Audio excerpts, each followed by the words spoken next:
Sejam muito bem-vindos a mais uma live da Academia Brasileira de Direito.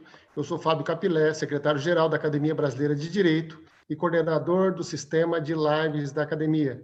Gostaria de agradecer a toda a diretoria da ABD, na pessoa do seu presidente Roberto Victor, por toda a confiança e empenho no sentido de promover o debate jurídico e a difusão cultural em todo o país. Quero agradecer também o vice-presidente André Meira, a segunda vice-presidente Carmela Gruni e o secretário adjunto Rodrigo Vaz Sampaio. A Academia Brasileira de Direito, fundada em 2019, é composta por 40 acadêmicos, nasceu fruto de um movimento gestado por oito estados, com a finalidade de criar uma academia jurídica com viés de responsabilidade social. É composta de 40 membros, que são 40 acadêmicos considerados imortais. 27 cadeiras são reservadas para as 27 unidades federativas, ou seja, a academia possui representação em todos os estados do nosso país, sendo que 13 cadeiras são ocupadas por juristas consagrados do território nacional. Hoje, nós teremos como expositores os juristas Fred Souza Didier Júnior e Juliana Miranda Meló Almeida. O tema da nossa live é imparcialidade judicial e prestação jurisdicional. Temos também aqui a presença como mediador desta live, Celso Barros Coelho Neto, que é presidente da OAB Piauí, procurador do mesmo estado e membro da Academia Brasileira de Direito. Passo, então, a palavra para este acadêmico, que fará a apresentação dos expositores. Celso, a palavra é toda sua. Muito boa noite ao secretário-geral da Academia Brasileira de Direito, advogado Fábio Capilé. Muito boa noite ao professor doutor Fred Didier Júnior, grande jurista brasileiro, jovem jurista.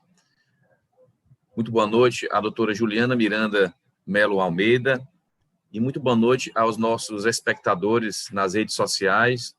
É com muita satisfação que estamos aqui apoiando esse projeto da academia e a OAB do Piauí, em específico nesta nossa participação de hoje, está aqui dando as mãos a esse projeto cultural da Academia Brasileira de Direito, que só tende realmente a romper as distâncias nesse período de pandemia e fazer com que nós nos aproximemos de pessoas com talentos como Fred Didier e Juliana Miranda, que possamos nos usufruir das suas experiências acadêmicas e, claro, experiências profissionais.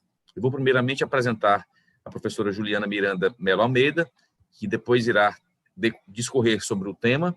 Logo após a sua fala, eu irei apresentar o professor Fred Didier, para que, por sua vez, ele possa também tecer as suas considerações.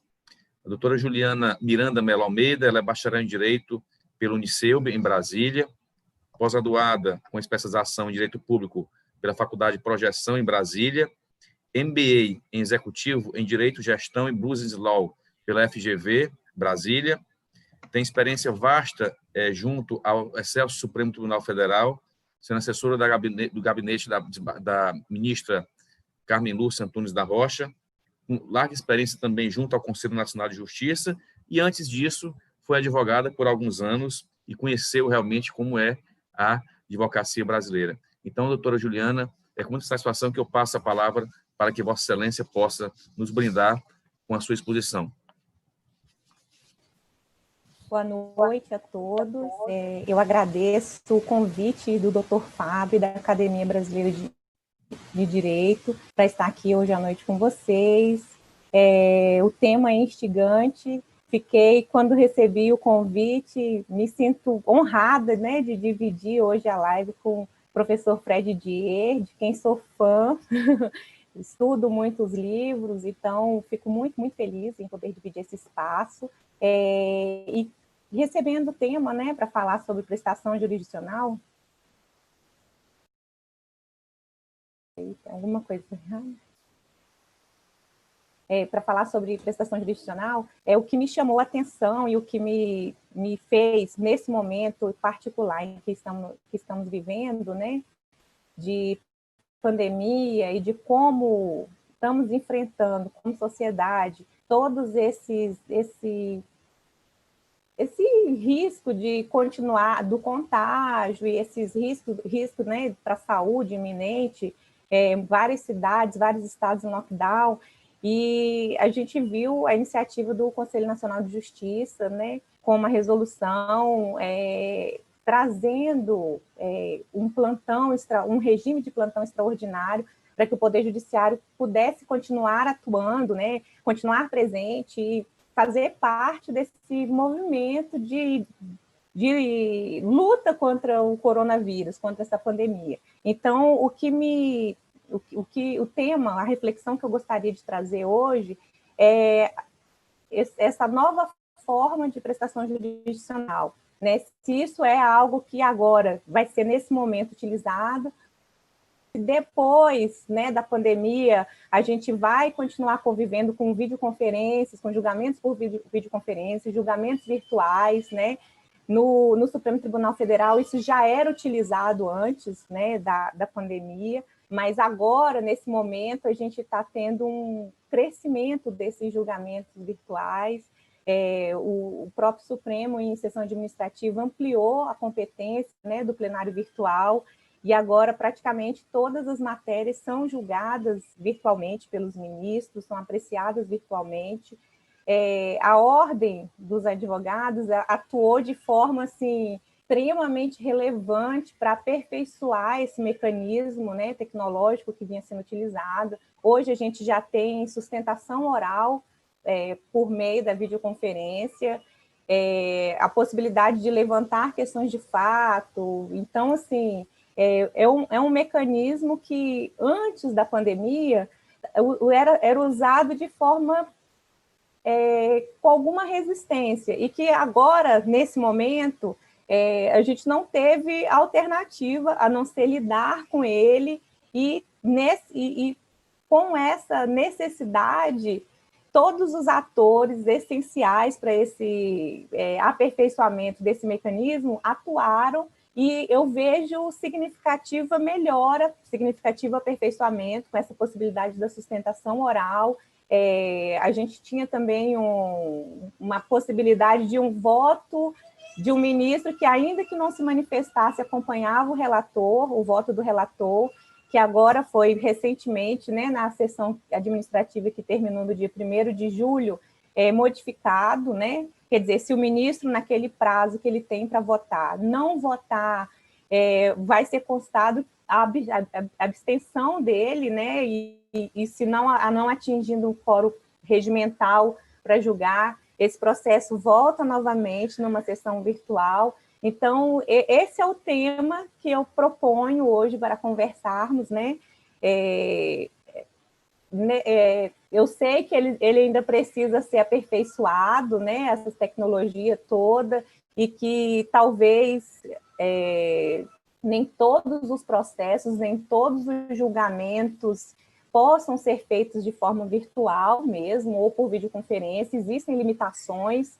Existia uma proposta tramitando no Conselho Nacional de Justiça de também fazer os julgamentos do Tribunal do Júri por videoconferência, e essa proposta não foi adiante, pelo menos por enquanto, né? Foi adiada o julgamento, essa resolução, né?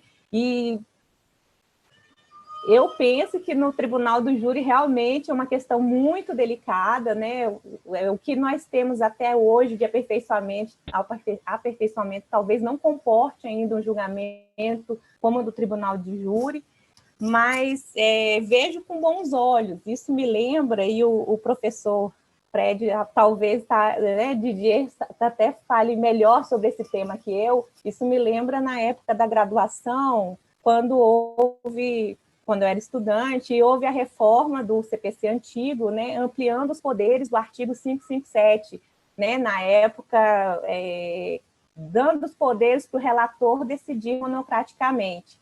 Eu lembro que o meu professor, à época, né, na graduação, falou assim: isso é um absurdo, isso não pode existir, é uma subversão do nosso sistema processual, recursal, porque a gente espera uma decisão monocrática numa primeira instância, numa sentença, mas a gente espera também uma decisão colegiada em segundo grau, em tribunal superior. Então, isso subverte todo o sistema.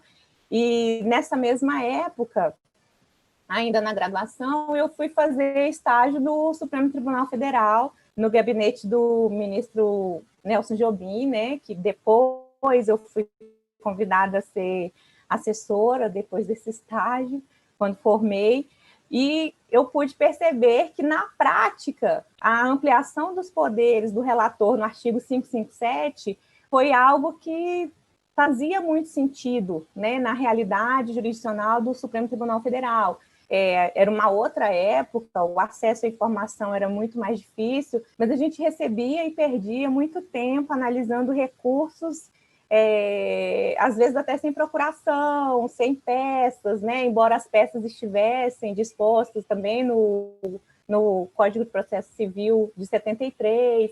Então, eu lembro que isso foi algo que, na época, eu fiquei, poxa, meu professor da graduação talvez não tivesse vendo esse outro lado.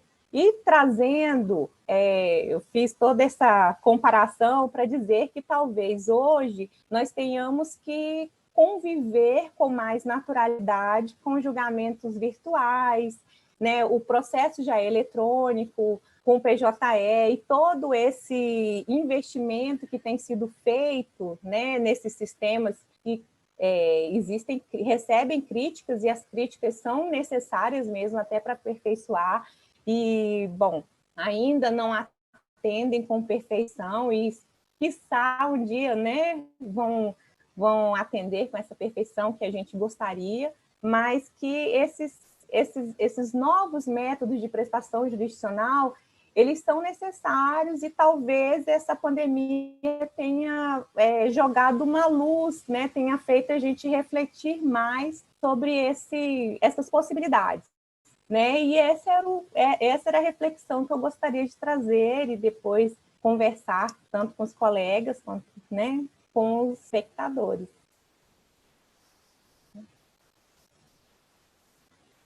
Bom, doutora Juliana, em ato contínuo, vou fazer uma pequena apresentação do Dr. Fred Didier, esse jovem jurista que é bacharel em Direito pela Universidade Federal da Bahia, da qual é professor associado do curso de Direito da Universidade Federal da Bahia.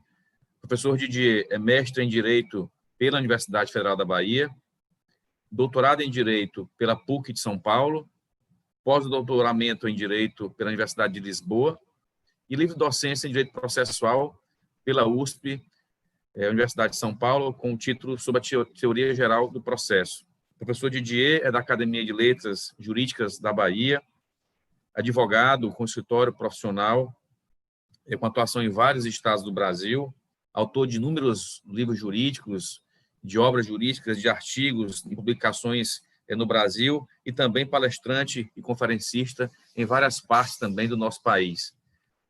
Coordenador do curso de graduação em Direito da Faculdade Baiana de Direito, e autor e coautor e organizador de mais de 30 livros sobre diversos temas na área, principalmente do direito processual civil.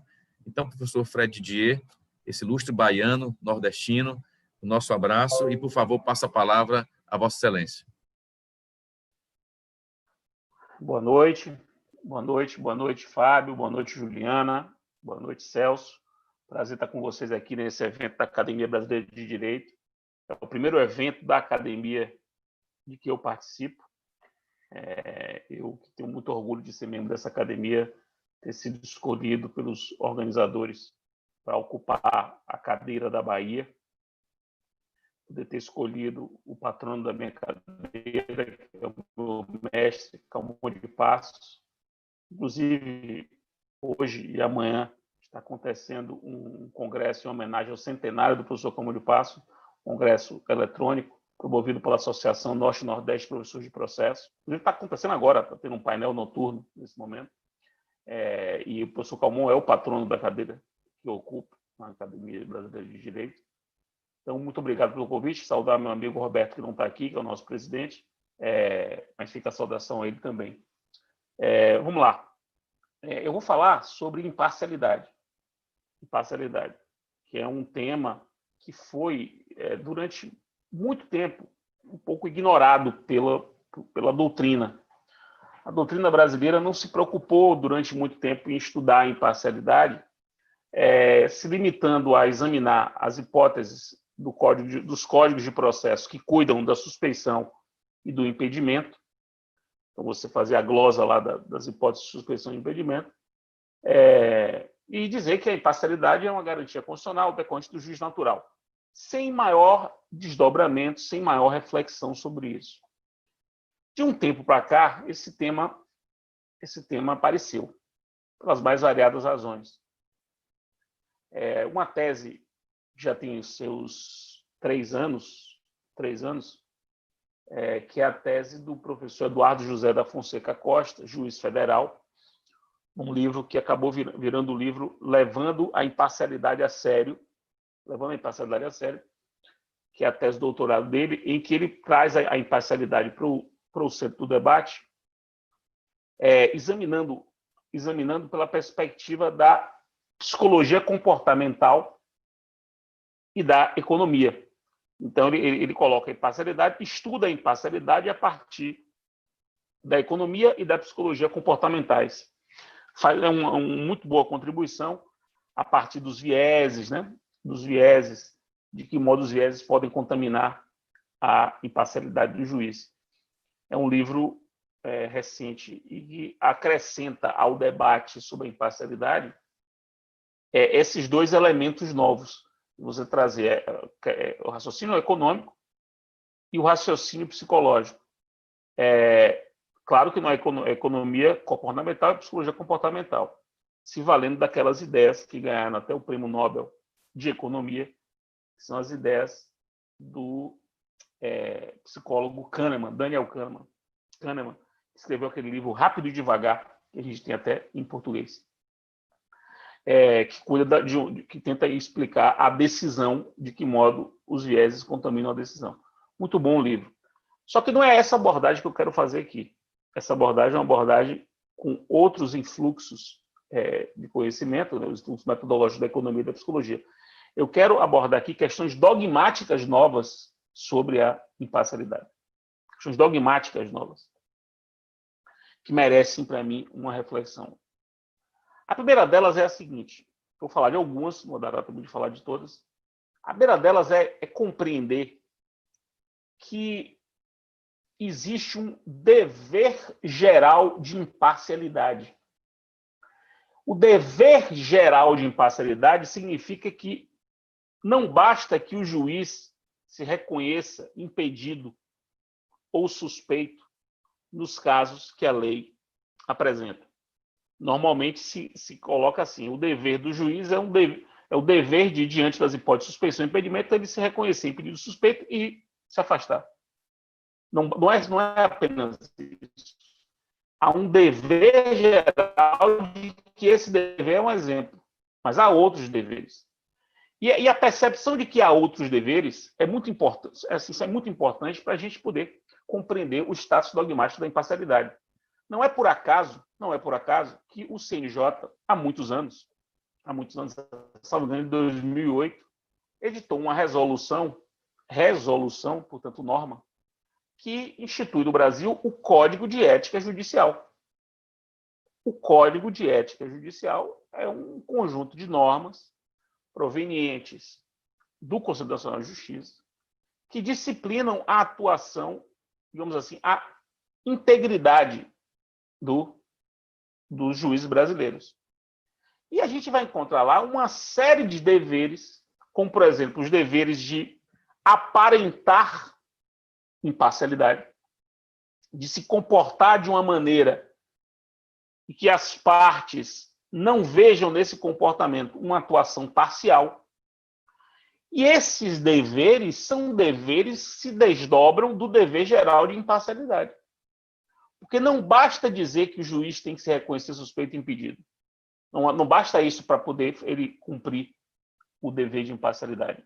Ele também tem o dever de se comportar de uma maneira tal que isso não gere nas partes e em terceiros, uma dúvida razoável sobre a sua imparcialidade. Isso tem a ver com integridade judicial. E o Código de Ética Judicial brasileiro vai muito nessa linha. Por isso que o juiz não pode dar entrevista sobre processo que está sob sua responsabilidade. Por quê? Por que o juiz não pode fazer isso? Porque isso pode fazer com que terceiros, os ouvintes dessa sua entrevista, suspeitem que o juiz, para julgar aquele caso, está enviesado dessa ou daquela maneira, está comprometido dessa ou daquela maneira. Então, percebam como é interessante a gente estudar o dever de imparcialidade como um dever geral que se desdobra em diversas condutas devidas. Então, esse é o primeiro ponto que eu gostaria de destacar. O segundo ponto é o seguinte. A doutrina tradicional encara as hipóteses de impedimento e de suspeição como se fossem hipóteses taxativas. Ou seja, caso o juiz esteja numa situação que não se encaixe naquelas hipóteses, ele não é parcial. Ele não é parcial. Portanto, ele não tem nenhum tipo de problema, ele vai poder julgar caso. Ele só não pode julgar caso, ele só fica com a sua imparcialidade comprometida se a situação dele se encaixar em uma daquelas situações de suspeição e impedimento. Essa é a visão tradicional. O rol é taxativo. Essa visão não me parece correta. Não me parece correta. Porque, percebam, se essa visão é correta, significa que, se eu demonstrar que o juiz é parcial em razão de uma situação que não está na lei, que não está naquele rol, ou seja, eu demonstro que o juiz está comprometido, só que a situação de comprometimento não se encaixa em uma daquelas hipóteses. Nós vamos deixar o juiz julgar a causa, mesmo uma vez comprovado o seu comprometimento? Porque dizer que é taxativo significa dizer que, se houver qualquer outra situação em que o juiz esteja comprometido a sua imparcialidade esteja comprometida, ele vai poder julgar só porque não está na lei? Naquelas listas? Isso não faria sentido. Veja, a imparcialidade é uma decorrência do juiz natural e do devido processo legal. O que o legislador faz é criar paradigmas para o controle da imparcialidade. Impedimento e suspeição são diretrizes de controle, mas não exaurem as hipóteses. Então, isso é um ponto muito importante, compreender que o rol é um rol exemplificativo. O terceiro ponto que me parece muito importante de se destacar, ainda dentro dessa ideia de um dever geral de imparcialidade, é de que é possível estabelecer uma relação entre as regras da imparcialidade do árbitro e as regras da imparcialidade do juiz estatal. Veja, as regras da imparcialidade do árbitro são muito rigorosas. Muito rigorosas. Por que muito rigorosas? Porque como o árbitro não tem uma série de garantias que o juiz estatal tem, que amortecem, que dão sustentação à sua independência, o juiz tem o salário todo mês, o juiz tem 2 férias por ano, o juiz ele é vitaliciado, ele é inamovível, ele é indemissível. Ele tem uma proteção que dá suporte à sua independência e, portanto, facilita que ele seja imparcial. Na arbitragem não tem isso. Então, a preocupação com a imparcialidade na arbitragem é muito grande. Muito grande. Por isso que as regras são mais rigorosas até do que as regras da imparcialidade estatal. Mas existe um fenômeno da arbitragem que me parece totalmente extensível para o juiz estatal. Na arbitragem existe o chamado dever de revelação. O que é o dever de revelação? O árbitro, uma vez escolhido pelas partes, ele tem o dever de revelar para as partes tudo o que ele, qualquer tipo de fato passado, qualquer tipo de fato anterior à escolha dele como árbitro, que possa levar as partes a suspeitar da sua imparcialidade. Ele revela e as partes vão, diante dessa revelação, decidir se vão impugnar ou não o árbitro. E o que significa isso? O árbitro pode dizer o seguinte: há 5 anos, há 10 anos eu trabalhei para esse cliente aqui. Eu fui um advogado e trabalhei para esse cliente. Há 10 anos atrás. Fiz um parecer há 10 anos atrás. Eu estou avisando, avaliem se isso é um motivo para vocês me considerarem suspeitos ou não. Mas eu tenho que revelar. eu tenho que fazer essa verdadeira disclosure, né? Eu tenho que apresentar o que eu tenho de possível problema e as partes avaliam. A pergunta que eu faço é: por que isso não se pode exigir do juiz? Por que não se pode exigir que o juiz revele fatos que hoje não se encaixam? O juiz não se sente impedido, nem se sente. O juiz não se sente suspeito. O juiz não se sente suspeito. Quando ele foi advogado, imagina assim, o juiz foi advogado, quando ele foi advogado, ele advogou por uma daquelas partes. 15 anos depois, aquela parte aparece. Ele não se sente suspeito. Mas a informação de que ele foi advogado da parte é uma informação importante, que a outra parte tem direito de saber. O juiz teria o dever de revelar? Se nós compreendermos o dever de imparcialidade como um dever complexo e fizermos essa aproximação entre arbitragem e juiz estatal, eu entendo que sim. Eu entendo que é preciso desenvolver no Brasil o dever de revelação judicial. Dever de revelação judicial. Como um desdobramento do dever de imparcialidade. E um último ponto, já para vencer aqui meus 15 minutos e a gente passar para os debates, o último ponto que me parece interessante é o seguinte: existem diversos instrumentos internacionais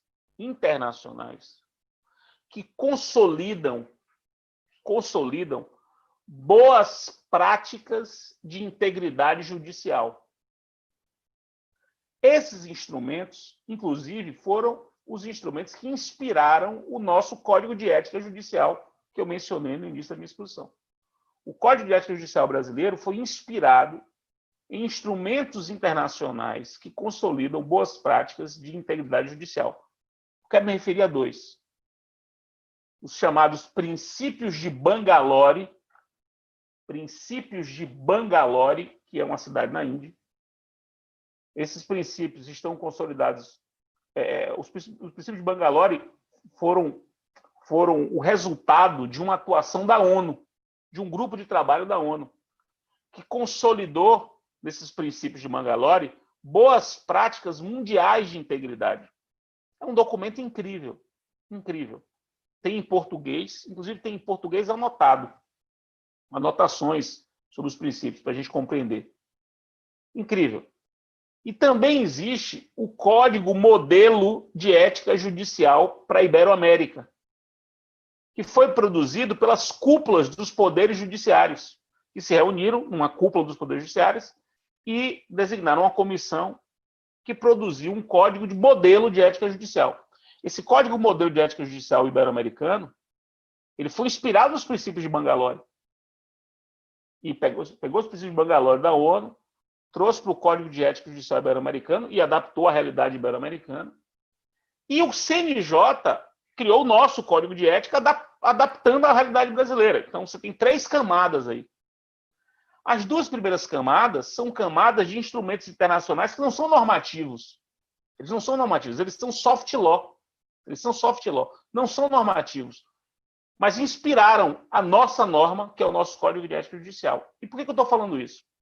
Porque esses instrumentos são instrumentos importantes para serem estudados, porque eles nos ajudarão a compreender o que significa o dever de imparcialidade. Eu recomendo a leitura, sobretudo dos princípios de Bangalore, para que a gente possa perceber o que significa pensar em imparcialidade no mundo e quais são as boas práticas para garantir essa imparcialidade. Práticas essas boas consolidadas nos princípios de Bangalore. Se vocês jogarem no Google, vocês acham rapidamente. Então, eram essas questões que eu queria levantar, meus amigos Fábio, Juliana e Celso. Vamos agora para os debates. Muitíssimo obrigado. Gostaríamos de agradecer a brilhante explanação. Fred sempre trazendo matérias inovadoras, uma reflexão a mais acerca de temas que já são muito abordados, a gente nunca espera que vão ter novas reflexões, E o Fred tem essa capacidade de nos levar a refletir cada vez mais acerca do direito. Parabéns, Fred. Então, vamos fazer o seguinte agora, vamos fazer uma interação com o nosso chat. Nós temos aqui o Zezinho Carneiro, abraço, presidente Celso Neto. Diego Mendes Souza, parabéns pela reflexão, doutora Juliana. O mesmo Diego também, doutor Didier, sempre uma referência luminar. É importante falar que o Diego Mendes também é membro da Academia Brasileira de Direito, está aqui nos prestigiando no dia de hoje. Joaquim Santana, boa noite, parabéns ao nosso amigo presidente Celso Neto. Thomas Arruda, ele é presidente da Comissão de Direito e Processo Civil do IAMAT, de Mato Grosso. Terezinha Braga Menezes, boa noite. Jonice Tomás, doutor Didier e outros grandes referências, forte abraço, presidente Celso Neto. Magnólia Silvestre, ela vice-presidente da Academia de Letras Jurídicas do Espírito Santo, se fazendo presente também. Júlio César Pessoa, ilustre presidente do doutor Celso, forte abraço. Antônio Carlos Tavares de Mello, Cuiabá prestigiando o evento, parabéns, Fábio Capilé. Também nós temos um outro confrade aqui, que é o Ricardo Bezerra, né, que ele dirige um canal da internet chamado Direito, Cultura e Arte. Ele está colocando aqui grandes temas com grandes nomes que enobrecem os atos da ABD, tá? Isso especial, doutora Juliana, doutor Fred, o doutor Celso, que está nos prestigiando também na data de hoje. Doutora Terezinha Braga Menezes, de Sinop, prestigiando o evento, muito, muito bom, doutor Fábio Capilé. Temos aqui também a Karine Bonfim, advogada de Terezinha, fazendo presença.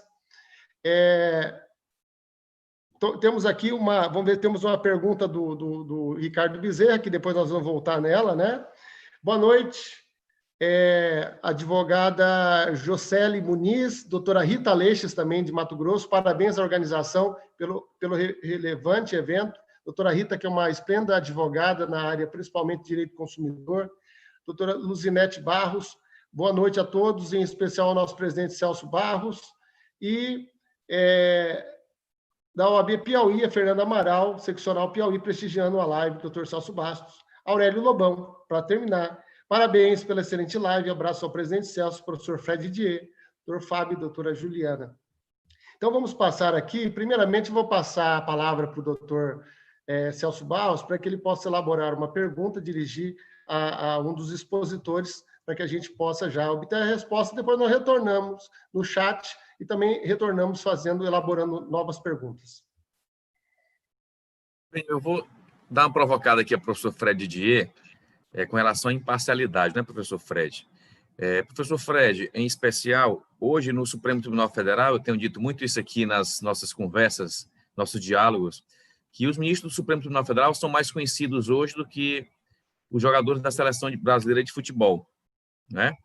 Hoje a gente sabe escalar muito mais facilmente os ministros do que os jogadores da seleção, dada, claro, a exposição, a TV Justiça, enfim, há toda uma história nos últimos 10, 15 anos que fizeram com que houvesse uma projeção dos ministros do Supremo Tribunal Federal que não tinha há algum tempo atrás.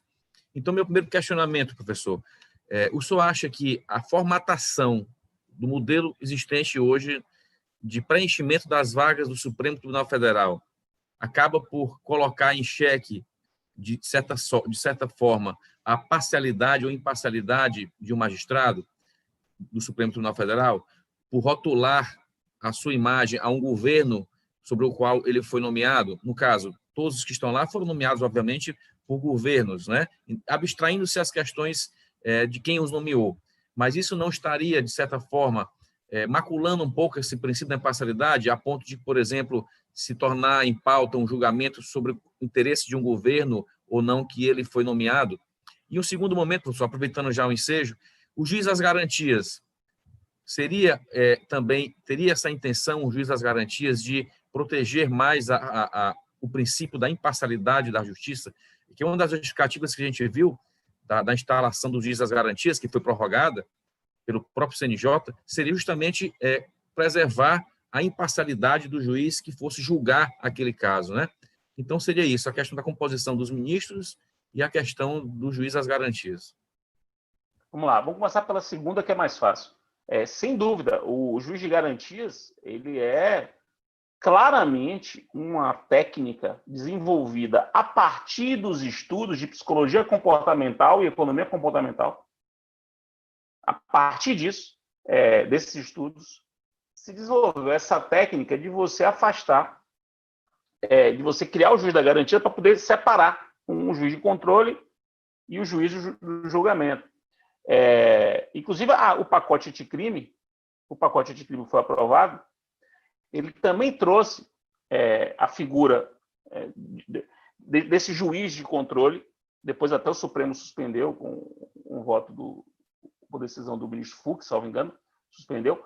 Mas o papel é exatamente esse: tentar criar mecanismos dogmáticos para controlar ou impedir atuações comprometidas, né? Atuações enviesadas. Quanto ao modelo, meu amigo Celso, eu acho o modelo excelente. Eu sei que talvez você não esperasse que eu dissesse isso, e não é muito comum dizer isso, mas eu acho o modelo absolutamente excelente. E tento mostrar por quê. Primeiro vamos para a história. Esse é um modelo copiado da Suprema Corte Americana. Estão lá 200 a Revolução Americana do final do século XVIII. Então, já tem mais de 200 anos. 250 anos. E a coisa funciona perfeitamente bem. Por quê? Porque se você tem por detrás um regime de troca de... Se fosse uma monarquia, se fosse uma ditadura, realmente seria um problema. Porque o mesmo cara ia tomar conta, ia nomear todo mundo para sempre. E o filho dele, que herdasse o lugar, ia nomear para sempre. Mas a partir do paradigma da democracia e da troca de poderes, e de que o cargo é vitalício, até os 75 anos, né? Da Suprema Corte Americana é vitalício, o cara sai quando ele quer. Aqui ele vai aos 75 anos. O passar do tempo e a transformação das coisas equilibra. O sujeito ele fica no primeiro ano de um jeito, depois ele vai assumindo um papel diferente na corte, vai galgando, vai para o TSE, vira vice-presidente, depois vai para presidente, os governos mudam, as percepções mudam. O presidente Toffoli foi nomeado por Lula. Alguém se lembra disso? A atuação do ministro Toffoli hoje, você consegue relacionar a atuação do ministro Toffoli com o petismo? Com alguma... O espaço de tempo fez com que o ministro Gilmar Mendes foi do ministro Fernando Henrique Cardoso. Celso de Mello foi de Sarney. Você consegue relacionar Celso de Mello ao governo Sarney? A atuação de Celso de Mello tem alguma coisa a ver com o governo Sarney? Veja, o que eu quero dizer? A democracia vai fazendo com que, no fim das contas, as coisas fiquem equilibradas. Você vai discordar da nomeação de um, vai discordar da nomeação de outro. E é absolutamente legítimo que o presidente da República, pense o seguinte: o presidente da República recebeu 60 milhões de votos. 60 milhões de votos. A legitimidade dele é uma legitimidade grande para um cargo muito importante. Não é mais fácil, politicamente, a gente controlar a nomeação do presidente da República do que, por exemplo, preencher como se preenche os tribunais de justiça?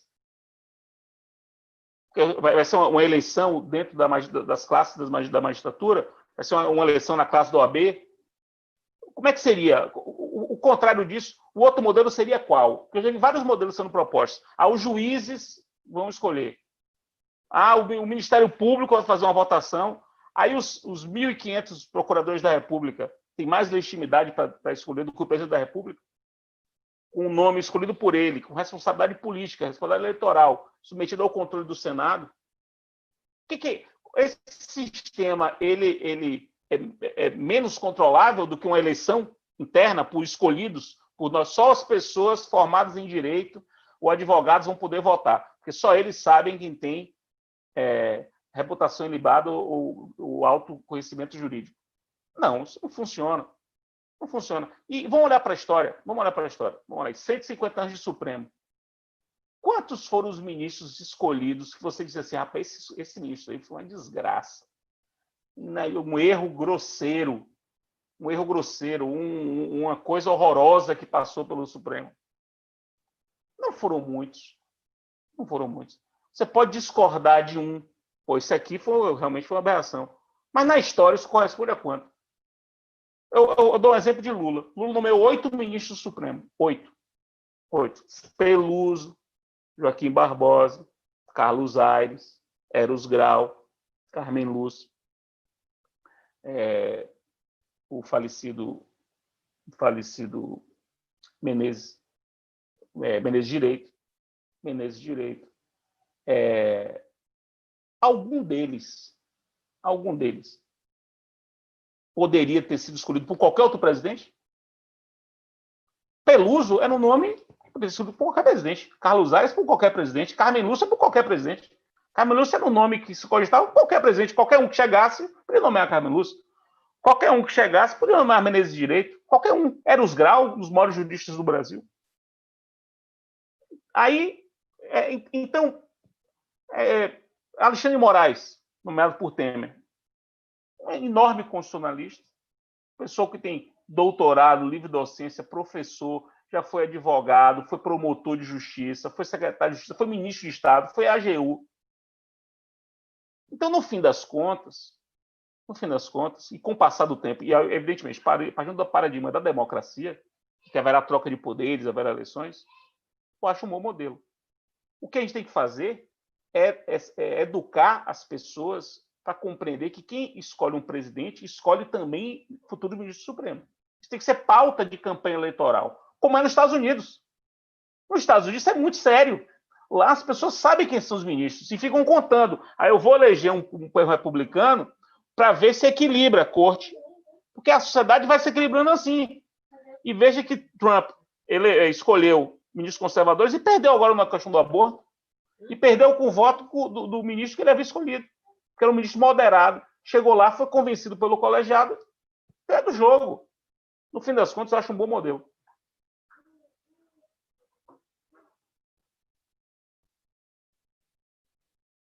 Não sei se Juliana concorda comigo. Juliana está aí dentro do.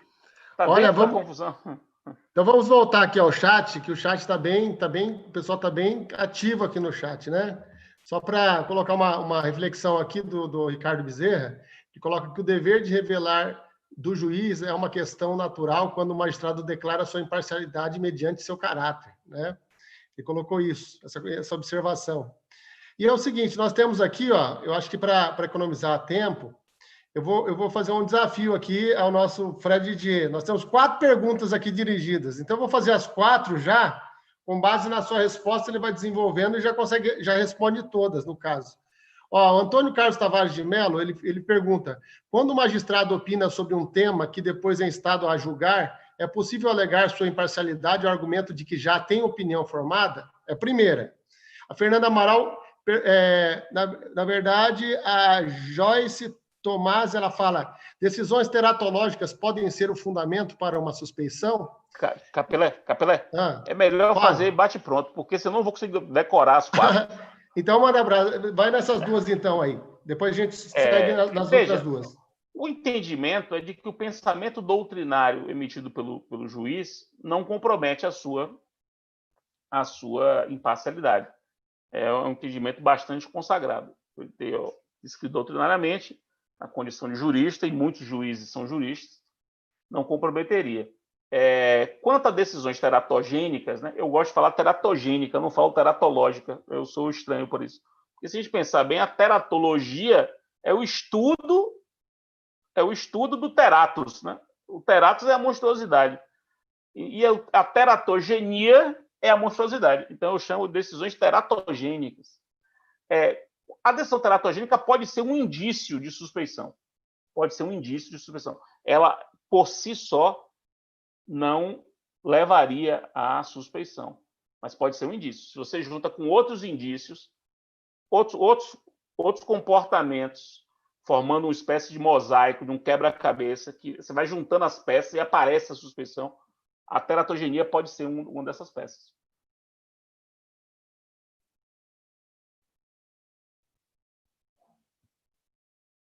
Está mudo. Temos uma outra aqui, o Thomas Ubirajara, ele faz 2 perguntas, tá? A primeira, ele agradece na academia, agradece a minha pessoa também, e ele já emenda na primeira pergunta. O modelo brasileiro de precedentes auxilia no fortalecimento da imparcialidade judicial? Sem dúvida. Por quê? Porque você tenta, com isso, conter decisões que fujam completamente ao que já foi consolidado nos tribunais superiores. Então, também uma forma de controle, de evitar, de resguardar os sujeitos de uma loteria, de você cair na mão de um juiz que decide completamente fora do que se vem entendendo sobre o assunto, sem nenhuma justificativa para isso. A segunda pergunta. O que o professor acha da inteligência artificial cada vez mais presente no sistema de justiça? Esse movimento de inclusão da IA no Poder Judiciário contribui para a imparcialidade judicial? Esse tema da IA e da imparcialidade é um tema realmente muito interessante, né? Porque se você pensar que a IA é um robô, um algoritmo, e decide, ou pelo menos ajuda a decidir, em muitos casos praticamente decide, como controlar, né, a imparcialidade do algoritmo? Como controlar a imparcialidade de quem elaborou o algoritmo? Então, esse é um tema muito interessante. Tá? O pessoal está estudando demais esse assunto, mas não é a minha especialidade. Tem muita gente que estuda, o professor Gerli Nunes, da Federal de Minas Gerais, da PUC Minas, eu acho até vale a pena convidá-lo para poder falar sobre isso. Hoje, talvez seja o cara que mais estude isso. Eric Navarro, juiz federal do Rio de Janeiro, tem longo estudo sobre o assunto. Hoje existem, em alguns países do mundo, tem tribunais algorítmicos. O tribunal é inteiro formado por algoritmo. Quem julga é o algoritmo. Bota lá, o algoritmo sai a decisão. Então, você imagina o que significa pensar em parcialidade de um robô. E aí, quem é da minha geração, estou indo para 46 anos, acompanhou, portanto, coisas como Blade Runner, Exterminador do Futuro, que na década de 80 anunciavam o que seria o mundo da inteligência artificial exatamente nesse período aqui do século XXI.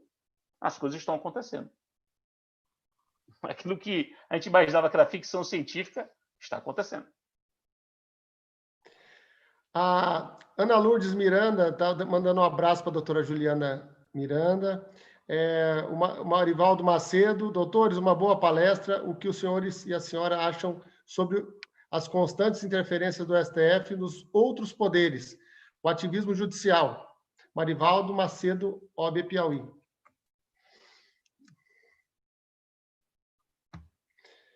Eu creio que pode ser tanto para um como para outro. A doutora Juliana também pode contribuir. Juliana, para falar aí, já falei demais. Mas, doutora Juliana. É um prazer ouvir o professor Didier. Ele pode responder, sim, que eu estou adorando os temas, as respostas. Estou concordando, viu?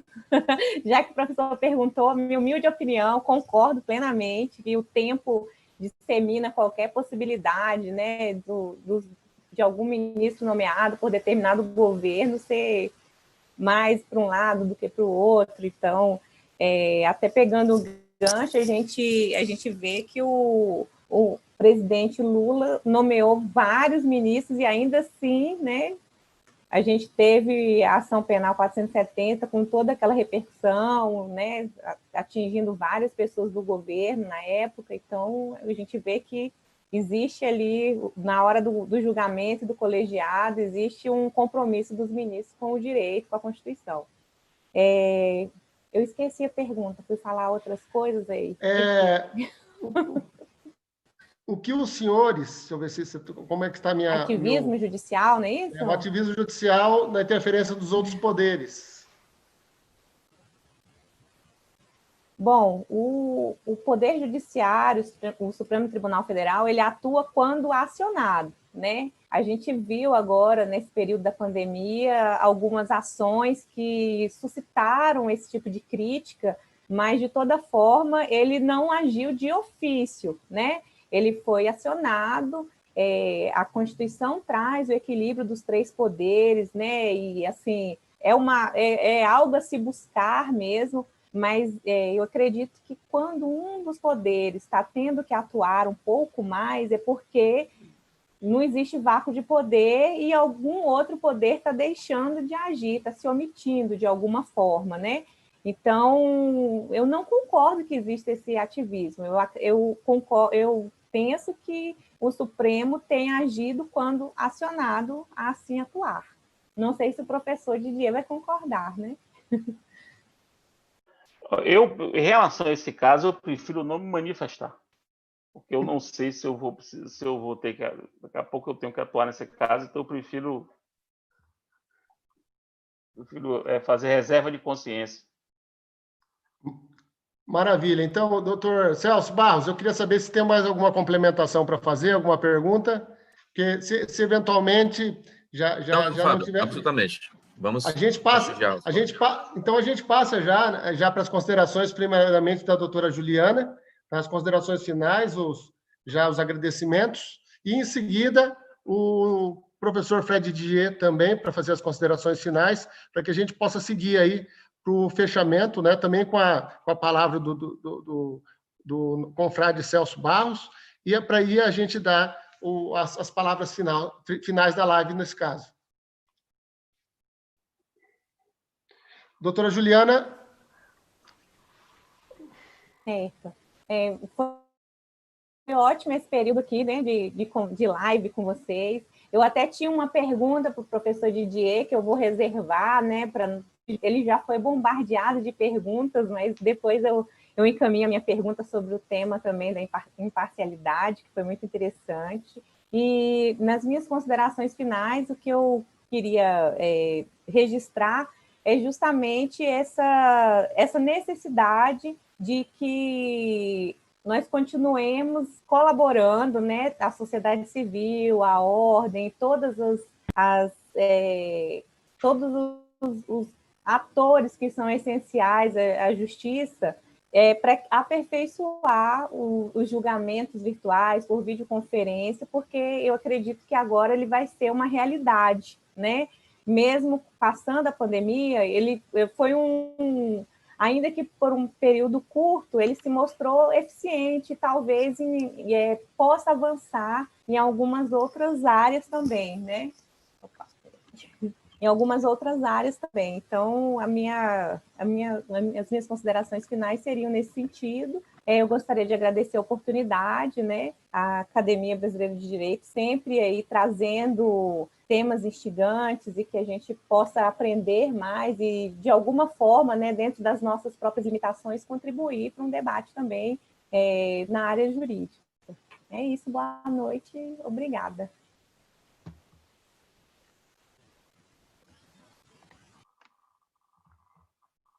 Eu? Vou falar agora? Exatamente. Sim. Muito obrigado, meus caros, minha cara Juliana, meus caros confrades, minha cara confreira. Como eu disse, é uma grande satisfação participar desse evento da academia. É o primeiro evento que eu participo da academia. Espero que outros venham. Acho que a academia tem que convidar pessoas de fora da academia para poder oxigenar e a gente fazer essa interlocução com outros sujeitos. Já recomendo aqui conversar com o Dierry Nunes, com o Eric Navarro, para conversar sobre inteligência artificial e processo. É um grande tema. E espero que o pessoal tenha gostado. Para mim foi excelente. Prazer conhecer Juliano, prazer conhecer Capilé ao vivo. Celso já conhecia, Celso já conheço de mais tempo. Obrigado. Fábio, uma satisfação. Muito obrigado pela oportunidade de nos encontrarmos virtualmente. Rogo a Deus que nós possamos nos encontrarmos fisicamente e convidados todos estão para virem a Teresina. Teremos toda a satisfação de recebê-los aqui, Fábio Capilé, Juliana Miranda e Fred Didier. Parabéns pelas manifestações aqui do professor Fred e da doutora Juliana. Estamos à disposição e agradecemos muito a oportunidade de firmarmos essa parceria da BPAUI com a academia nesse dia de hoje. Um grande abraço, boa noite. Celso, Teresina foi o último lugar onde eu estive fora de Salvador. Olha só. Antes dessa confusão. Pois vamos marcar para que seja o primeiro lugar que você venha depois da pandemia, viu? Pô, já pensou? Beleza. Maravilha, eu gostaria de agradecer, é uma grande honra, professor Fred Didier, professora Juliana Miranda, Celso Barros Coelho Neto, é uma oportunidade ímpar, né, de estar aqui perto de vocês hoje, e pode ficar tranquilo, Fred, que nós vamos levar essa questão, sim, para que a gente possa trazer outros nomes para que possam estar compartilhando conhecimento aqui com toda a comunidade jurídica, a sociedade. Eu acho que o incremento do conhecimento, o incremento da cultura jurídica, a difusão jurídica, acima de tudo, é o principal papel da academia. Tá? Nós queremos agradecer a todos que participaram no chat, a todas as pessoas que, de uma forma ou de outra, contribuíram para que essa live pudesse acontecer, em especial aos expositores. E a gente está aqui, a Academia Brasileira de Direito, todas as quintas-feiras, ela está aqui nesse mesmo local. Na semana que vem, nós estaremos às 17 horas, tratando sobre literatura, tá? Grandes juristas falando sobre literatura. Vai ser um papo muito legal, uma experiência muito agradável. E é importante dizer sempre, é uma frase que a gente sempre termina, que é a ABD conectada em você. Uma boa noite a todos.